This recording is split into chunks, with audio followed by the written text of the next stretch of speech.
අයියා මේ ඔයා නැති වෙලාවේ අර යකඩ බරුටේ ගෙනියන්න ආවා. ඒකේ සල්ලි සුජී ලාච්චුවට දාගන්න නැතුව සාක්කුවට දාගෙන ගියා. එහෙමද? ඒ කියන්නේ අර මම කැම ගන්න ගිය වෙලාවේද? ඔව් අයියා මම බලන් ඉද්දි මං අරන් ගියා. මම එක බලන්නම් දමි. මේ වගේ පඩිසල්ලි දෙන්න තියෙනවා. මේ ගන්නකො. හරි අයියා හරි. අයියා වසන්ත අයියාගේ වැඩේ නම් ඉවර කරා. මේ සල්ලි නම් දුන්නේ නැහැ. එහෙමද? ඒක දෙයි.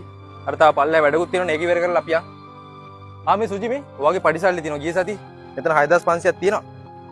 මේ ගන්නකො.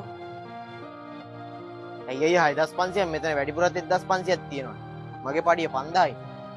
නෑ සුජි ඉතින් ඔයාලට ප්‍රශ්න වැඩිනේ. මං හිතන්නේ දිගටම ওই පඩිය දෙන්න ඔයාලට.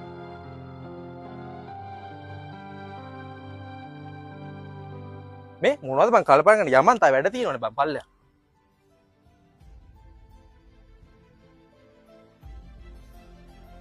අයියා වෙලාව හරි අපි දැන් යන්න. හරි වැඩ ඉවරද? අයියා මේ ඇව්වට මුකුත් හිතන්න එපා. ඇයි අර වගේ වැඩක් කරලවත් එයාට වැඩිපුර සල්ලි දුන්නේ? මෙහෙමයි දමි. එතන මගේත් පොඩි වැරද්දක් තියෙනවා. මොකද මං කාලෙකින් පඩි වැඩි කරෙත් නෑනේ. කොල්ලට මොකක් කරේ ප්‍රශ්නයක් ඇති ඒ හින්දා වෙන්නේ සල්ලි ගන්න ඇති. අද කොහොමත් කොල්ලට නිින්දයක් නෑ. මොකද උණ වැඩේ ගැන ඌ සෑහෙන්න කල්පනා කරයි. මං හිතන්නේ කොහොමත් ආයේ මිනිස්සු ඒ වගේ වැඩක් කරන්නේ නැති වෙයි. මොකද මිත් කල්පනා කරන්නේ? ඔයාටත් පඩි වැඩි කරලා ඕනද?